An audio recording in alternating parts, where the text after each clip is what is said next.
Second chapter of brother bonding. Luciano glared at his brother. Luciano glared at his brother as the older circled him. He stood in a tan button-up and black pants, but he still thought they were too much, as the shirt had gold buttons and pants hadn't had a single crease, like they hadn't been worn. That are too prissy, he muttered, which only accomplished getting shushed by his brother. They aren't pastels, and you don't have one of my fabulous scarves, so no complaining, the blonde smiled happily. Let me just bask you in dressing nicely for once in your life. He closed his eyes and let his smile grow. He opens them to find a younger brother in his face. Where is my knife, Fratello? His voice laced with a warning. His brother just waved him off. I put it away. Don't bother looking for it. He smirked as his brother was off to look for his weapon. He followed him as they arrived at the older's room and gasped when he looked in to see his brother holding his favorite scarf, about to rip it. Go, I'm glad this is not real.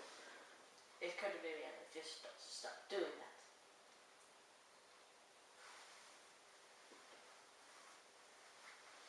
Flavio's face became pale, not liking where this was going.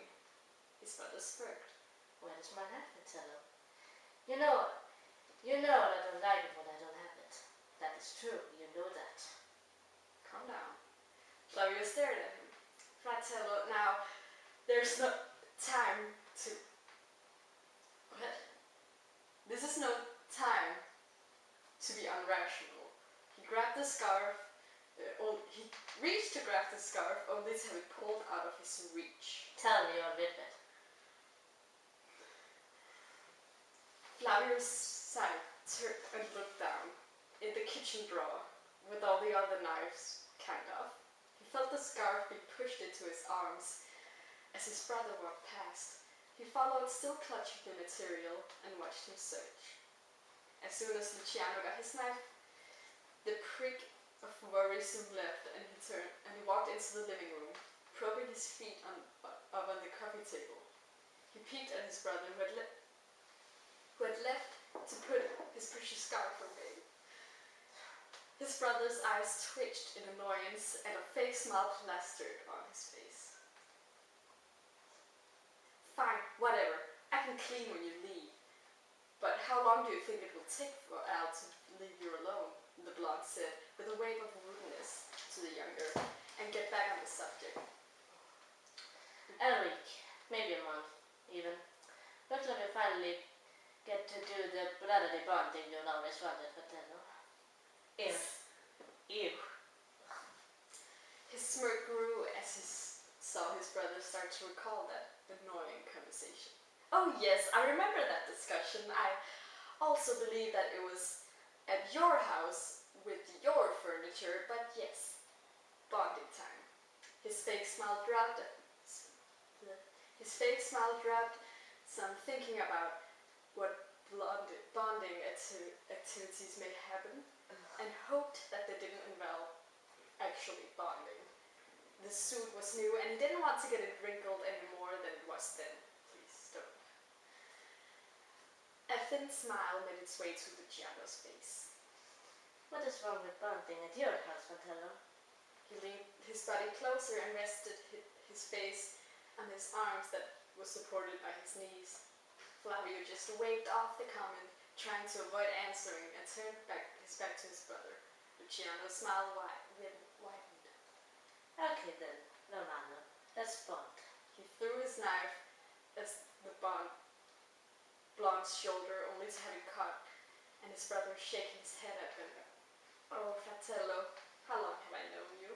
He tisks at him, observing the sharpened blade lazily. Since I was born, came the grumbled reply, all humor lost and playfulness lost, as his smile replaced with a small scowl. You always know how to rule the moment.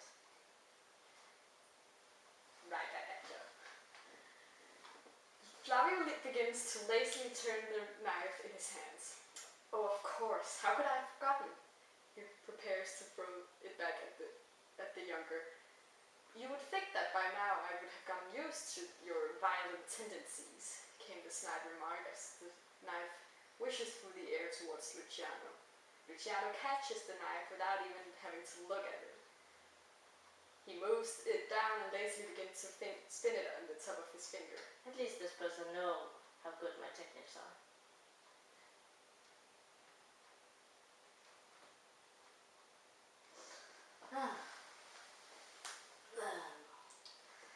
I don't see why you're still not used to it. He doesn't take his eyes off the knife as he moves to lean back on the couch and glances at his brother. Then again, if it's anything I don't... And then again, if it isn't anything like having a fascinator as a brother, I can understand. He stops the knife and looks up, seeing offense in his eyes. Is it a crime to look nice these days? He scoffs. He turns his back toward his brother, searching for the TV remote. Glances at his brother in the corner of his eye. Luciano leaned back and closed his eyes as the news started to play. He sat down in the chair and listened. Want me to read that? Yes. Hello, I'm Stacy Rao and I'm here on the high global alert. It seems World War III is closer than it seems as the nation of Italy bombed all of American East Coast from the tip of Florida, just hours away from the capital of Washington, D.C.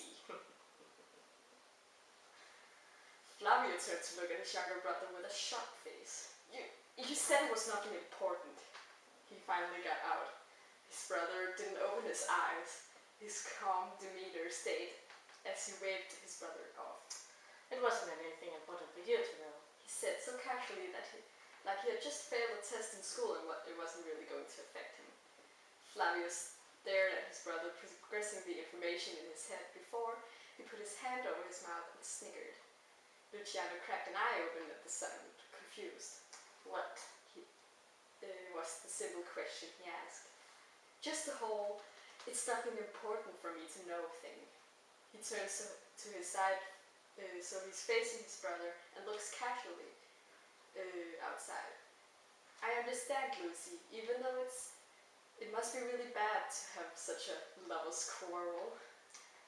What? Luciano's eyes grew wide open and he sat up immediately, taking his feet off the coffee table. What? Me and him? No, that is just disgusting.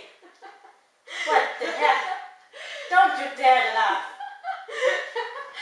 Flavio saw the blush rise in his Oh my god! and What the is smile this? grew. He was cracking him. It seemed invincible that Luciano had one weakness that was known to be one person, and Flavio was that person, and was the weakness. What the heck? No need to get so defensive, Fratellino, he chuckled, seeing the blush start to dye on his brother's cheeks. He leans back in his seat and smiles at him. I'm not one to pass any judgment. You always pass judgment. Luciano grumbled, his arms crossed. No, I don't. You do. No. Yes. No. But his grumbling soon disappeared as the TV volume went up. Why are you so interested in this? Flavio didn't pay many mind as the images of the bombed area showed up on the screen. His red eyes widened and he forced a grin on his face, the one he usually wore when he was stressed, and pointed at the screen.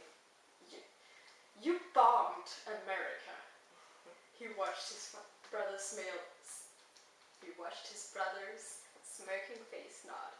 This is what you call nothing important. We just bombed. He whined and then groaned, rubbing his face, trying to get rid of the stress. You seem distressed, Fratello. The blood ran a hand through his hair. It does appear that way. Just leave me out of this, why don't you? Flavio stands and just stares at the TV again. From behind he could hear his brother moving around. But Fratello. Came his younger brother's sweet and whining voice. Whining. What? Whining. We are both Italian. Luciano gracefully made his way over to Flavio and hugged him from behind. What? No, ew, go away. What is this? We are in this together. He practically sang his sadistic peek out from his brother's shoulder. Flavio just had deadpan expression at his brother's sudden change of mood. He looked at the bipolar. I am not the bipolar. You are bipolar. And raised an eyebrow. You have the weirdest timing to turn affectionate, Luciano. A small pout went on the northern Italian's face. What do you mean? I'm only trying to make this more of a bonding experience. Plus, you always complained about me not hugging you back. So why are you complaining about my hugs? You want me. Funny, I was going to say the same thing on a literal and mental pretext. Flavio whimpered. Whimpered? Whimpered. You always whimper. I don't whimper. You see that. As he turned to look at the other Italian, who was smiling brightly. What? Bright smile.